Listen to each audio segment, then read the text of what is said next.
Indo British advanced pain clinic నొప్పి మాయం surgery దూరం ఫర్ అపాయింట్మెంట్స్ 9155515563.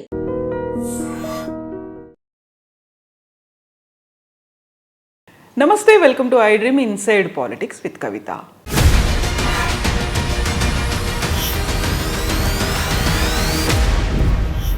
సో ఇప్పుడు కొత్త సంవత్సరం వచ్చింది కాబట్టి ఫోకస్ చేయాల్సినటువంటి అంశాలు ఏమున్నాయి అనుకుంటున్నారు సార్? తెలంగాణ ఒక అదృష్టమైన రాష్ట్రం, మంచి నగరం హైదరాబాద్ ఉంది. గతంలో ప్రభుత్వాలు ఈ హైదరాబాద్ నగరానికి ఒక మంచి పునాది నిర్మాణం చేసినాయి. ఆర్థికంగా పునాది కొన్ని పొరపాట్లు ఉన్నాయి. పబ్లిక్ ట్రాన్స్పోర్ట్ మనకి ఇంటిగ్రేట్ చేయాలి. ఉన్న కొద్దిగా చూస్తుంటే ఒకప్పుడు లాస్ ఏంజల్స్లోనో లేకపోతే మనకి షికాగోలోనూ చూసేవాళ్ళం ట్రాఫిక్ జామ్స్. మనకి హైదరాబాద్లో భయం వేస్తుంది బయటకు వెళ్ళాలంటే. సాయంత్రం 6:30-7 గంటలకి ట్రై చేయండి, మీరు బయటకు వెళ్ళండి, ఏ రోడ్డు మీద అయినా కూడా భయం వేస్తుంది. కాబట్టి అందులో మంచి మెట్రో ఉంది, కానీ ఇంటిగ్రేటెడ్ ట్రాఫిక్ మేనేజ్మెంట్ ఇలాంటివి కొన్ని ఉన్నాయి, ఆ వివరాలకు వెళ్ళను. కానీ మనకు అదృష్టం, చిన్న రాష్ట్రంలో మహానగరం ఉండి ఆర్థిక ప్రగతికి ఒక ఆధారంగా ఉంది. దాన్ని అవకాశంగా తీసుకుని సంక్షేమాన్ని, అభివృద్ధిని, సమతూకాన్ని పాటించాలి. ఖచ్చితంగా ఈ ప్రభుత్వాలలో ఈ సమతూకం దెబ్బతిన్నది. పొద్దున్నుంచి సాయంత్రం దాకా మేము ఈ సంక్షేమం చేశాము, అది ఇచ్చాం, ఇది ఇచ్చాం, అసలు అది ఇచ్చామన్న మాట పాలకుడి నుంచి ప్రజాస్వామ్యంలో రావటం ప్రజలకు అవమానం. ఎవరి సొంత సొత్తుని మరొకరికి మీరు దానం చేయటంలా. ఇది ప్రజల పన్నుల రూపంలో ఇచ్చిన డబ్బులు. రెండోది, అది ఇవ్వటం వల్ల ఈ జనాన్ని బాగు చేశారన్న భ్రమ నుంచి బయటపడాలి. ప్రజలు బయటపడాలి, పార్టీలు, పాలకులు బయటపడాలి. తాత్కాలికమైన సాయం కొన్ని సందర్భాలు అవసరం, పేదరికంలో ఉన్న బాధ తగ్గడం కోసం. కానీ నిజంగా ఆ బతుకులు బాగుపడేది వాళ్ళ ఆర్థిక శక్తి పెరిగినప్పుడు, సంపాదించే శక్తి పెరిగినప్పుడు, వాళ్ళ విద్య మంచిది అందినప్పుడు, వాళ్ళ పిల్లలకి మీ పిల్లలతో సమానంగా పోటీపడే అవకాశం వచ్చినప్పుడు, తెలివి వల్ల, ప్రతిభ వల్ల, మంచి ఆరోగ్యం అందినప్పుడు, చిన్న పట్టణాల అభివృద్ధి జరిగినప్పుడు, ఉపాధి కల్పన జరిగి వాళ్ళ ఆదాయాలు పెరిగినప్పుడు. అది మర్చిపోయి దాని గురించి అసలు ప్రస్తావన పెద్దగా లేకుండా పొద్దున్న సాయంత్రం నీకు అది ఇచ్చేదంటే ప్రజల్ని బెచ్చగాళ్ళుగా మీరు అనుకుంటున్నారు. మీ మనసులో ఉంది ప్రజలు బెచ్చగాళ్ళు. తర్వాత ఏ మాట వచ్చినా, ఏ విధానం, ఏ చర్చను గురించి వచ్చినా కూడా ఓట్లు వస్తాయా రావా అని తప్పితే ప్రజల సంక్షేమం పెరుగుతున్నదని మీరు అసలు ఆలోచన లేదు. దాని నుంచి బయటపడాలి. పచ్చని రాష్ట్రంలో మీరు అనవసరంగా మీ విధానాల వల్ల మీరు ఆర్థికంగా సంక్షోభంలో చిక్కుకుంటున్నారు. తెలంగాణ అలా ఉండాల్సిన అవసరం లేదు. తెలంగాణ బలమైన రాష్ట్రం, ఆర్థికంగా బలమైన రాష్ట్రం. ఆ బలాన్ని పెంచాలి అని చెప్పంటే ఈ పడుతున్న సంక్షోభం నుంచి బయటపడాలి. మనకి లెక్కకు లేకుండా ఓట్లు వస్తాయని చెప్పనో ప్రచారం కోసం డబ్బులు ఖర్చు పెట్టేసి రేపు పొద్దున జీతాలు ఇవ్వటం ఎట్లాగా, అప్పుల పాలైపోయినాము, మీరు సాయం చేయండి అని మీరు ఢిల్లీని అడిగితే సిగ్గుచేటు అది. అందులో చాలా సంపన్న రాష్ట్రం, మీరే చెప్పుకుంటున్నారు. తలసరి ఆదాయం చాలా ఎక్కువ ఉన్నది, హైదరాబాద్ మహానగరము అన్ని నగరాల కంటే బాగా పెరుగుతుంది. మళ్ళీ మాకు మీరు చేచాచి అర్థిస్తున్నారు. కాబట్టి ఈ ఆర్థిక సౌష్ఠవం కావాలి, సంక్షేమాన్ని, అభివృద్ధిని, సమతూకాన్ని పాటించాలి. బేదల కడగండ్లు తొలగేది, బేదరికం పోయేది మంచి ప్రమాణాల విద్య వల్ల. 11,000 మంది టీచర్లను అపాయింట్ చేయడం వల్ల కాదు. విద్య ఉన్నది టీచర్లను ఉద్యోగాలు పెట్టుకోవడం కోసం కాదు, టీచర్లను పెట్టుకున్నది విద్య కోసం. టీచర్లను పెట్టుకోవడం కోసం విద్య కాదు, టీచర్లను పెట్టుకునేది విద్య కోసం. ప్రభుత్వంలో ఉద్యోగంలో పెట్టేది ప్రజలకు సేవలు అందించడం కోసం. ఈ మొత్తంలో ప్రజలు మర్చిపోయాను. ఇవాళ పత్రికల్లో చూశాను 575 ఉద్యోగాలు గ్రూప్ 2 గ్రూప్ 3 ఫిల్ చేస్తాము అంటే అంతా మీకు ఉద్యోగాలు ఇస్తాము అనే కానీ ప్రజలకి సేవలు అందిస్తాము కాదు ఇక్కడ దీనిలో చర్చ. అంటే ఎక్కడో పూర్తిగా మనం వక్ర మార్గాన్ని పెట్టాం. నేను ఎవరిని తిట్టాలని, విమర్శించాలని కావాలని అంటలేదు, కానీ నిజాయితీగా గుండెలోతుల్లోకి వెళ్ళండి మీరు. ప్రభుత్వ యంత్రాంగం ఉన్నది ప్రజలకి సేవలు అందించడం కోసమా, లేకపోతే ప్రజలు ఉన్నది ప్రభుత్వ యంత్రాంగాన్ని పోషించడం కోసమా? ఈక్వేషన్ ఎక్కడ దెబ్బతిందో ఆలోచించండి. ప్రజాస్వామ్యం అర్థమైతే ఎవరికైనా, విజ్ఞత ఉన్న వాళ్ళు ఎవరికైనా కూడా ప్రజల్లో ఉన్నది ప్రభుత్వ యంత్రాంగాన్ని పోషించడం కోసం కాదు, ప్రభుత్వ యంత్రాంగం అన్నది ప్రజలకి సేవలు అందించడం కోసం.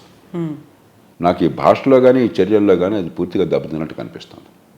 దాని నుంచి బయటపడాలి. బయటపడితే ఒక అద్భుతమైన ప్రజలు ఇక్కడ కొన్ని రాష్ట్రాల్లాగా, ఆంధ్రప్రదేశ్ లాగా పొద్దున్న సాయంత్రం దాకా ప్రజల్లో కులం గెలం పిచ్చి లేదు జనంలో. మంచి బోలా మనుషులు, మనసున్న మనుషులు. మీరు కనుక వాస్తవం చెప్పి ప్రజల్ని కనుక కోరినట్టయితే సహకరించే మనుషులు. ఈ సమాజాన్ని నాశనం చేయబోకండి. సార్, గతంలో మనం విగ్రహాల ఏర్పాటుకు సంబంధించి మాట్లాడుకున్నాం. ప్రపంచంలో అత్యంత ఎత్తైనటువంటి మహాత్మా గాంధీ విగ్రహం బాపుఘాట్లో రాబోతోంది అనే మాట. ఆ తర్వాత వెరీ రీసెంట్గా వినిపించింది మన్మోహన్ సింగ్ గారి విగ్రహాన్ని కూడా ఏర్పాటు చేస్తాము ఫైనాన్షియల్ డిస్ట్రిక్ట్లో. పెద్ద విగ్రహం, చిన్న విగ్రహం? ఇప్పుడు విగ్రహాలు సరే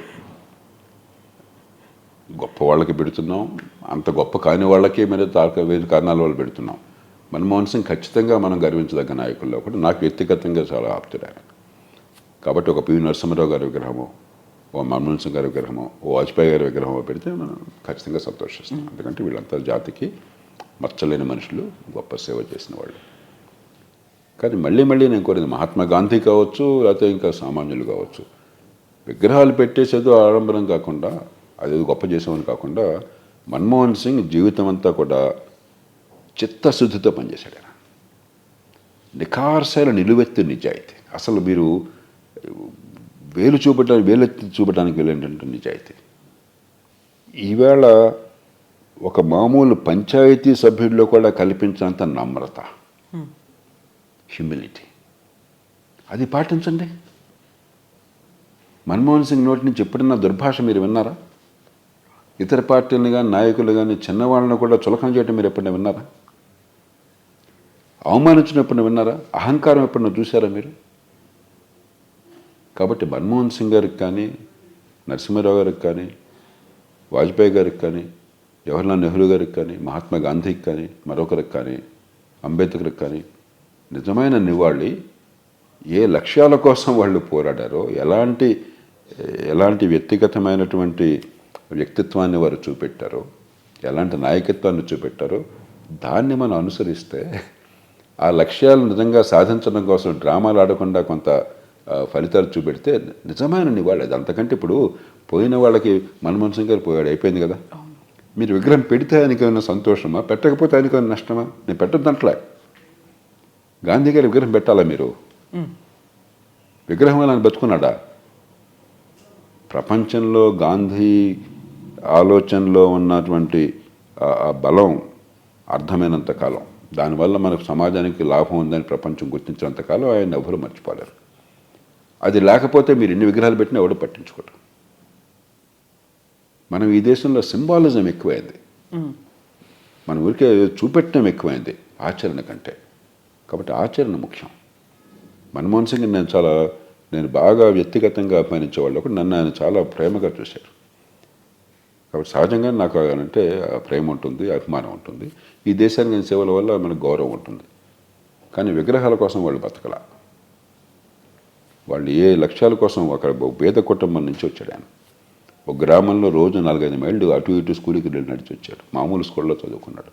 ప్రపంచ స్థాయిలో అత్యున్నతమైన విద్యా సంస్థల్లో ఆయన గౌరవం పొందేట్టుగా విద్య పొందాడు. ఆ విద్యను సమాజం కోసం ఉపయోగించాడు. ఆ విద్య అందరికీ ఏర్పాటు చేయండి. మన్మోహన్ సింగ్ లాంటి కుటుంబాల నుంచి పిల్లలు వచ్చిన వాళ్ళకి, ఇవాళ తెలివితేటలు ఉన్న వాళ్ళకి, కష్టపడే వాళ్ళకి అద్భుతమైన విద్యను ఏర్పాటు చేయండి. మీరు అది చేయడంలా.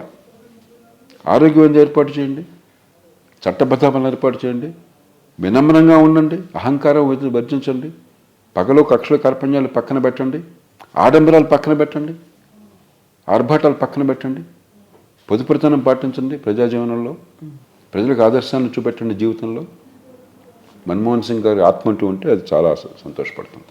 సో ఇప్పుడు విగ్రహాలతో పాటుగా సరికొత్తగా వినిపిస్తున్నటువంటి పదం భారతరత్న బిరుదును అందించాలి అనే మాట.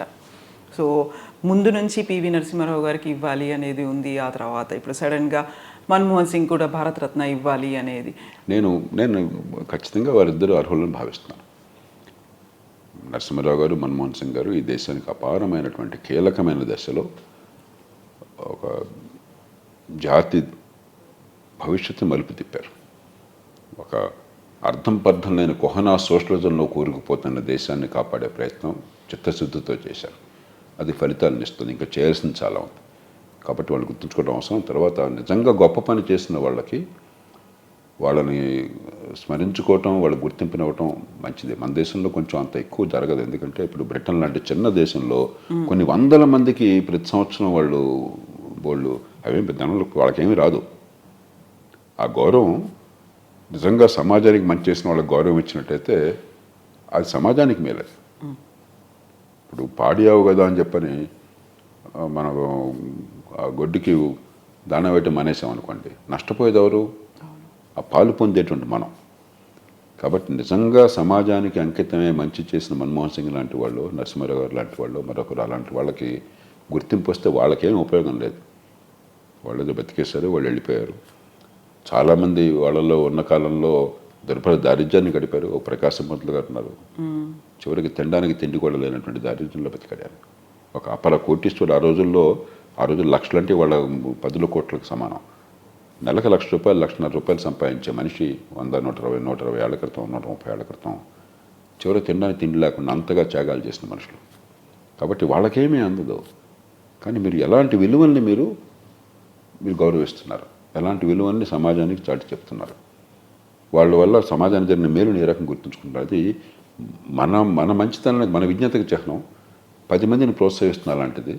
అలా కాకుండా మనం మంచిని గౌరవించకుండా మూర్ఖత్వాన్ని, గూండాగిరిని, హత్యల్ని, కులతత్వాన్ని, సంకుచితత్వాన్ని, ద్వేషాన్ని గౌరవిస్తూ పోతుంటే అదే పెరుగుతుంది సమాజంలో.